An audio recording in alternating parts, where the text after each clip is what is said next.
तो हमारी जो स्टेबिलिटी है वो दो चीजों पे जो है ना वो डिपेंड करती है। मतलब आप जाहिर सी बात है, एक या तो सपोर्ट्स इनफ नहीं दे रहे हैं, सपोर्ट्स काफी नहीं है, पार्शियली कंस्ट्रेंट्स है, कंस्ट्रेंट्स भी सपोर्ट, ठीक है, और अगर सपोर्ट दे रहे हैं तो वो इम्प्रॉपर दे रहे हैं, मतलब वाइजली नहीं दे रहे हैं, ठीक है।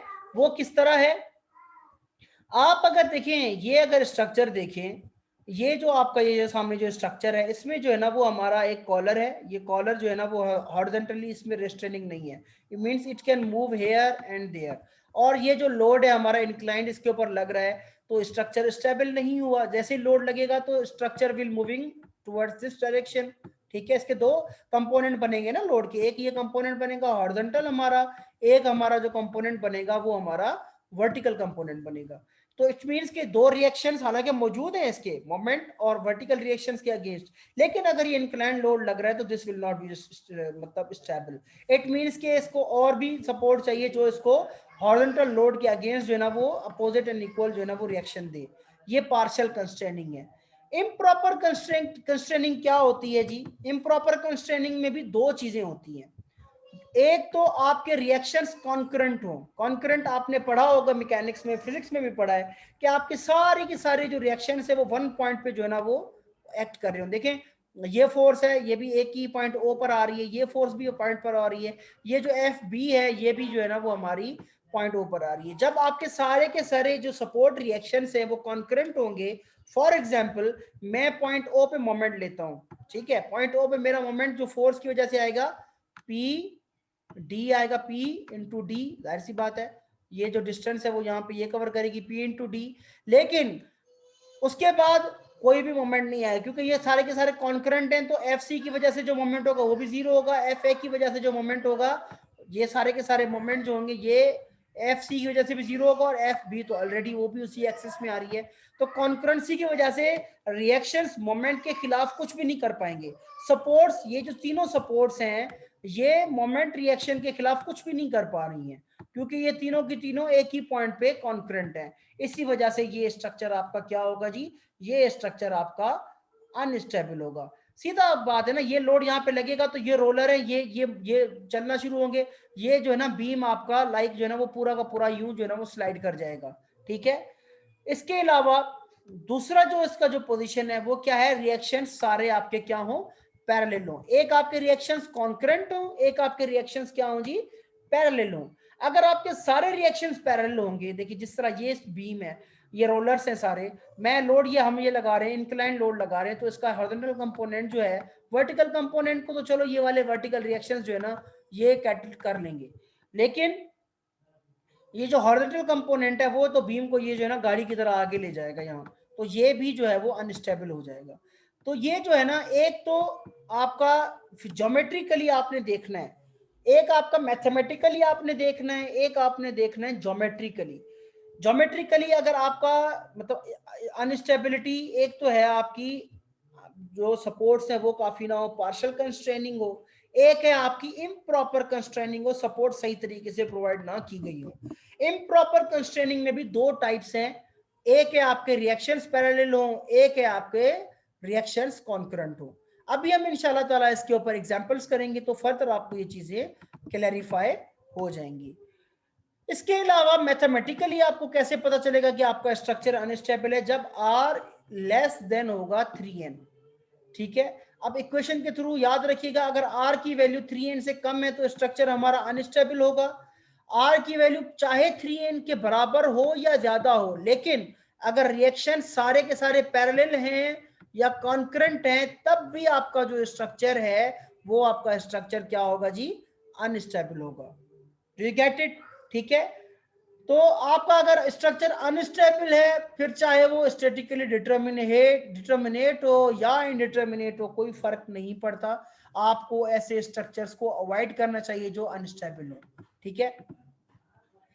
ये एक स्ट्रक्चर है, आप देखें इस स्ट्रक्चर की स्टेबिलिटी कैसे यहाँ पे मेंटेन की गई है कि ये स्ट्रक्चरल स्टील फ्रेम है, के ब्रेसिंग की गई है, लेकिन फ्रेम जो स्टील है उसको नीचे यहाँ पे ये कंक्रीट की देना वो आप देखें कि कंक्रीट से इसको क्या किया गया है, ग्राउट किया गया है कि जब खुदा ना खासा आग लग जाए तो स्टील के ऊपर इसका इफेक्ट ना पड़े, स्टील अपनी स्टिफनेस या स्ट्रेंथ जो है ना वो रिड्यूस ना लूज ना करे।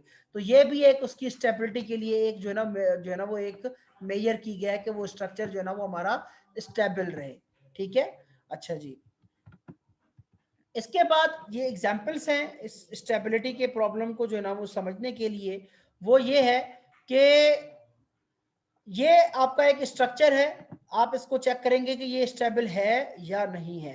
R is equal to 3n हो गया, देखें रिएक्शंस 2 हैं और यहाँ पे एक रिएक्शन है, तो R इक्वल टू 3n हो गया, ये डिटर्मिनेट स्ट्रक्चर है।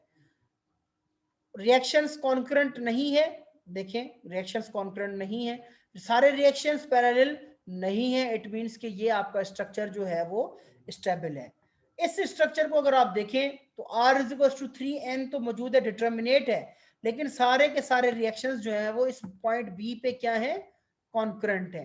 तो ये जो स्ट्रक्चर है आपका अनस्टेबल है ये स्ट्रक्चर। ठीक है, सारे के सारे रिएक्शंस इस पॉइंट पे कॉन्करेंट है। अच्छा, अब आगे चलते हैं, जो फर्दर हमारे जो एग्जांपल्स हैं वो ये एग्जांपल अगर आप देखें तो ये जो आपका बीम है, ठीक है, ये बीम अगर आप देखें इसके सारे के सारे रिएक्शंस जो है वो क्या है, पैरेलल है। इसके सारे रिएक्शंस क्या है, पैरेलल है, तो ये क्या है, ऐसी बात है अनस्टेबल है। ये जो हमारा स्ट्रक्चर है, आप इसके अगर फ्री बॉडी डायग्राम बनाएं तो ये जाहिर सी बात है पिन कनेक्शन है, अगेन ये पिन कनेक्शन है, आप इसकी फ्री बॉडी डायग्राम बनाएंगे तो रिएक्शंस कितने हुए 1 और ये हो गए 3, ये 2 इसके 3 हो गए, ये अगेन पिन है तो ये इसके 2 5 हो गए, एंड देन ये इसके जो रिएक्शन है वो कितने हो गए हमारे 2 हो गए। तो ये हमारे कितने रिएक्शंस हो गए, हमारे जो रिएक्शंस हो गए जी वो 7 हो गए, 2 ये 2 4 6 and then 7। R equal to 3n, इसके पार्ट्स कितने हो गए, इसके पार्ट्स जाहिर बात है 3 है तो वो की वैल्यू क्या आई हमारी 9 आई। तो ये जो यहाँ पर देखिए R is less than 3n तब भी ये अनस्टेबल है। ठीक है, कॉन्करेंट नहीं है रिएक्शंस और पैरेलल नहीं है, लेकिन इसका जो अगर आप देखें इसका जो R is less than 3n, I mean 7 is less than 9, तब भी ये अनस्टेबल है।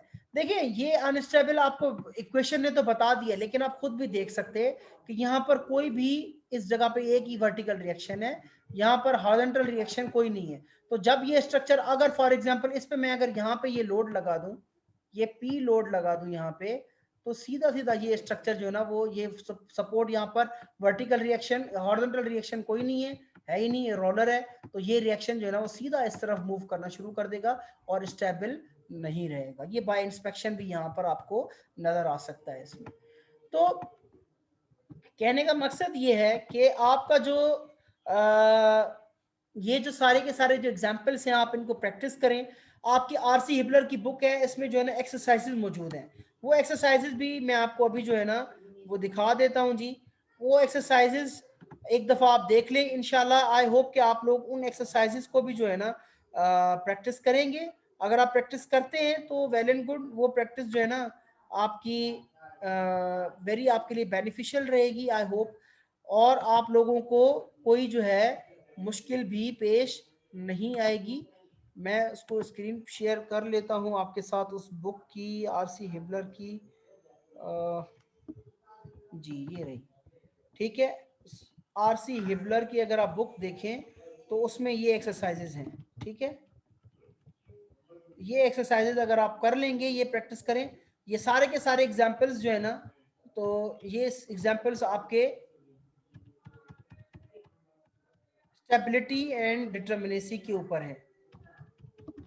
ये देखिए, ये एग्जाम्पल्स आप सारे के सारे जो है ना वो प्रैक्टिस करें, और इन सब के आंसर्स भी गिवन है पीछे back page of the cover. आप इन सारे एग्जाम्पल्स को प्रैक्टिस करें तो आपको इंशाल्लाह ताला ये एग्जाम्पल्स मौजूद हैं स्टेबिलिटी और डिटर्मिनेसी की, आप इनको प्रैक्टिस करेंगे तो आपको ये चीज़ें मजीद जो है वो क्लियर हो जाएंगी इंशाल्लाह ताला। ठीक है जी।